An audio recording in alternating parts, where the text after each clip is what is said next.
Assalamualaikum warahmatullahi wabarakatuh. Salam sejahtera untuk kita semua. Shalom. Om Swastiastu, Namo Buddhaya. Salam kebajikan.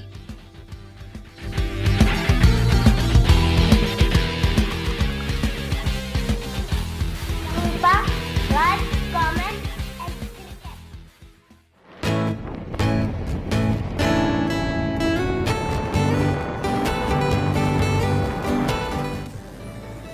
Ya, selamat datang kembali konco-konco di video saya. Di video kali ini saya akan bercerita dan mendokumentasikan tentang pendakian ke Gunung Lawu via Cemoro Kandang. Jadi pendakian ini sendiri dilakukan sebelum adanya PPKM seperti saat ini.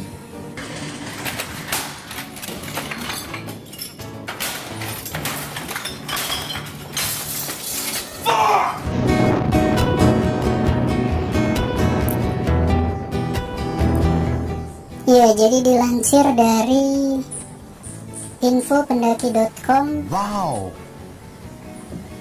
Untuk jalur pendakian Gunung Lawu via Cemoro Kandang ini merupakan jalur pendakian lain selain jalur via Cemoro Sewu. Cemoro Kandang sendiri terletak tidak jauh dari base camp Cemoro Sewu, jaraknya hanya 200 meteran saja. Namun bukan berarti letak jalur pendakian yang berdekatan maka pemandangannya akan sama. Di antara keduanya memiliki pemandangan alam yang berbeda-beda dan trek yang beda pula. Namun pemandangan tetap sama-sama menakjubkan. Untuk mencapai base camp Cemoro Kandang tidaklah susah. Sama seperti Cemoro Sewu, kita hanya perlu menuju daerah Tawangmangu.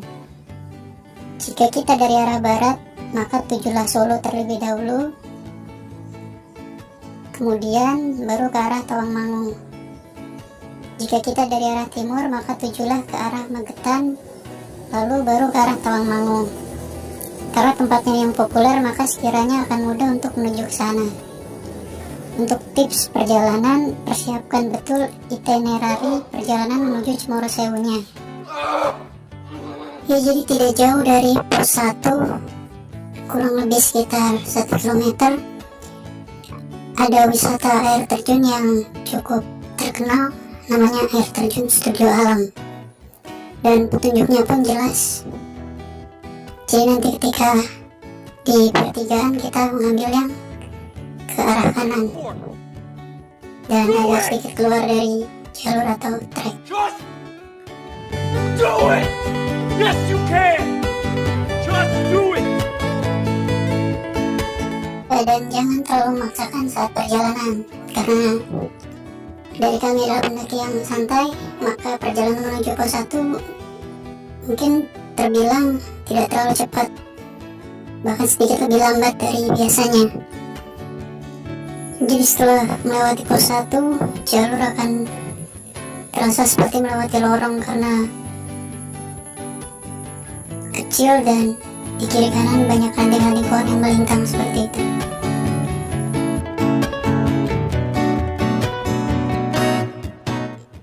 Jadi untuk jalan dari pos 1 ke arah pos 2 sendiri untuk tanjakannya belum terlalu terjal dan cenderung vegetasinya masih rapat. Tetapi untuk pemandangan tidak usah diragukan lagi, memang masih asri ketika sudah melewati bekas, mohon maaf, kebakaran hutan yang besar di 2015 lalu. Bahkan di beberapa tempat masih ada seperti kayu-kayu atau ranting-ranting bekas kebakaran. Ya, jadi untuk waktu tempuhnya sendiri dari pos 1 ke pos 2 hampir sama dari base camp ke pos 1, yaitu kurang lebih 1 jam perjalanan kalau santai. Oh ya, dan menariknya di antara pos 1 dan pos 2 ini, lebih tepatnya ketika menuju ke pos 2 itu sangat tercium untuk bau belerang dari kawah Chandra di muka itu sendiri. Jadi untuk beberapa rekan-rekan yang tidak biasa mungkin agak aneh atau beberapa menganggapnya seperti mistis atau bau bangkai. Dan mulai dari sini ketahanan fisik dan kesabaran kita diuji karena treknya yang lumayan jauh dan memutar beberapa bukit. Oh ya, jadi satu lagi keistimewaannya di jalur Cemoro Kandang ini, ketika di pos 2 tadi, kalau rekan-rekan ingin menuju ke Kawah Chandra di Muka, memang jalurnya lewat tempat ini. Jadi di pos 2 tadi kita ambil ke arah kanan, jadi nanti ada petunjuk atau pelangnya. Kita tidak ikut trek di belakang atau di samping shelter, tapi kita ikut yang sebelah kanan yang menuju ke arah bawah. Jadi nanti ikuti saja, akan ada seperti tali webbing untuk menuruninya. Saat cahaya pada. Oh ya, di sini dari pos 2 ke pos 3 untuk waktu normalnya sendiri kan 2 jam, tapi itu belum termasuk foto-foto ya kawan-kawan, karena tiap orang berbeda-beda untuk kepentingan. Dan jadi ketika lepas dari pos 2 kita harus lebih bersabar karena jarak untuk ke pos 3 sendiri memang relatif lebih landai, tetapi memang memutar. Jadi jarak tempuhnya sendiri kalau yang tidak biasa relatif lebih lama, bisa sekitar 2-3 jam. Tetapi kalau kita sampai di sini sore hari akan mendapati senja yang lumayan indah kalau menurut saya pribadi. Ya, jadi alhamdulillah kita bisa sampai sini pada saat sore hari, dan awal kita berangkat kurang lebih saat zuhur. Jadi memang terkesan atau agak lama karena tadi berhenti dulu di pos 2 untuk istirahat dan mengisi perut atau makan siang, dan mulai berangkat lagi jam 2 lebih 15 menit dengan tempo atau jalan yang cukup pelan sih, santai sebenarnya.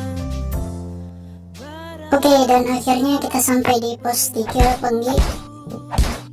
Jadi kita sampai di sini ketika hampir maghrib.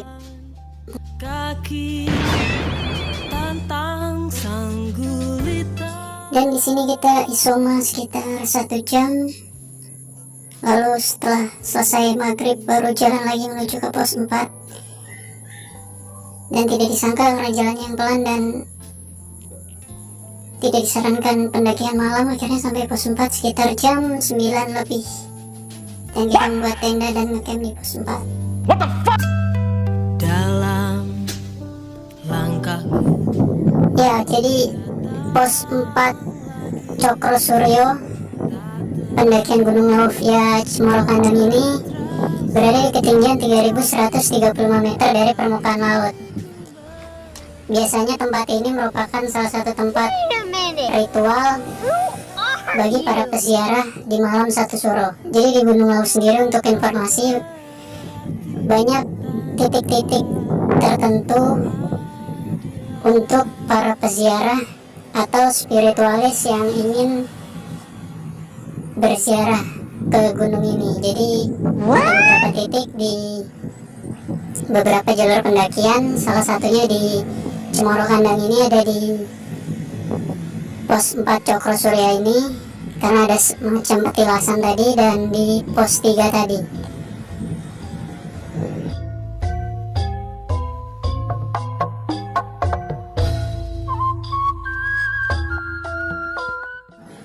Ya, jadi sebenarnya dari pos 4 Cokro Suryo ini sendiri untuk sampai ke puncak Hargodumilah tidaklah membutuhkan waktu yang lama sebenarnya, antara 1,5 jam sampai 2 jam kalau santai. Cuma saya memutuskan untuk turun dan lebih menurunkan ego masing-masing saja, karena mengingat sudah jarang naik gunung di kala pandemi seperti ini, dan sekalinya naik gunung harus ke jalur yang cukup menguras energi. Jadi seperti wacana di kebanyakan pendakian gunung, bangun pagi hanyalah mitos, dan akhirnya kami bangun agak siang karena pendakian kemarin dari pos 3 ke pos 4 cukup menguras tenaga. Dan akhirnya kita bangun agak kesiangan, lalu bersantai sebentar untuk beberapa dokumentasi foto, dan tidak lama kemudian kami kemas-kemas dan langsung turun ke base camp Cemoro Kandang.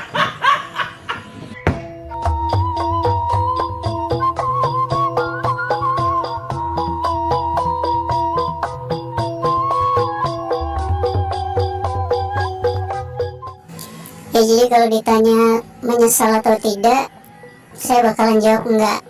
Kenapa? Karena esensi dari pendakian itu sendiri bukankah bagaimana cara kita lebih belajar untuk bersyukur dan belajar untuk mengontrol emosi, lalu menurunkan ego masing-masing, serta kembali ke rumah dengan selamat. Jadi kenapa kita harus memaksakan ego untuk sampai ke puncak kalau nantinya malah akan menambah masalah di antara masing-masing dari kita. Karena kalau menurut saya pribadi, saya lebih menyukai di perjalanannya daripada harus mencapai ke tujuan itu sendiri, tanpa mengecilkan esensi dari mencapai tujuan atau tujuan untuk melakukan sesuatu, tetapi lebih ke bagaimana cara atau proses untuk menggapai atau mencapai dari tujuan tersebut.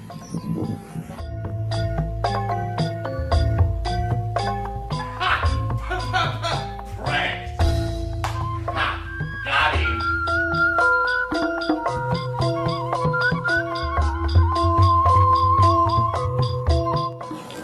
Oh ya, dan juga untuk kawan-kawan tetap jaga konsentrasi ketika turun gunung. Tidak perlu berlari, santai saja. Yang penting tetap jaga konsentrasi dan tetap fokus kepada trek atau jalur pendakian tersebut.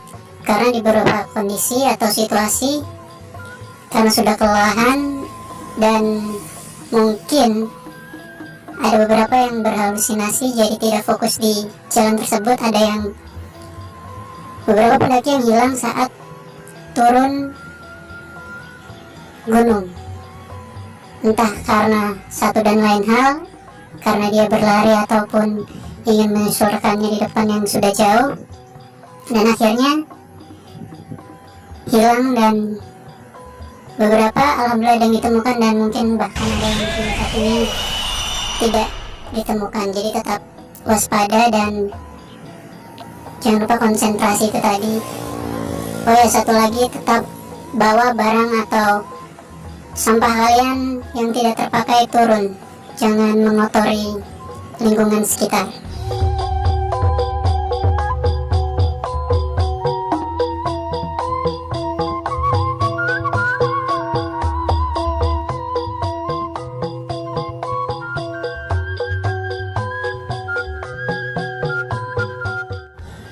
Nah, untuk kejadian unik yang kami temui saat turun gunung saat itu adalah kami lupa bahwa ada jalur pendakian baru, yaitu via Desa Tambak di Karanganyar. Jadi kalau rekan-rekan tidak teliti atau fokus betul, nanti akan ada persimpangan di sini. Sebenarnya sih ada petunjuknya berupa pelang atau apa, cuma tidak terlalu terlihat jelas karena tertutup oleh daun. Jadi ada arah yang ke via Tambak. Jadi kalau rekan-rekan memang lagi lelah dan tidak fokus, bisa saja malah mengambil jalur yang via Tambak itu, bukannya turun ke Cemoro Kandang. Jadi perlu fokus sekali lagi.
Dan alhamdulillah waktu itu akhirnya kami bisa sampai dengan selamat di base camp pendakian Gunung Lawu via Cemoro Kandang pada saat selesai sholat zuhur sekitar pukul 1:30, dan kami berdua semua selalu lapor di pos dan mengambil KTP sekalian langsung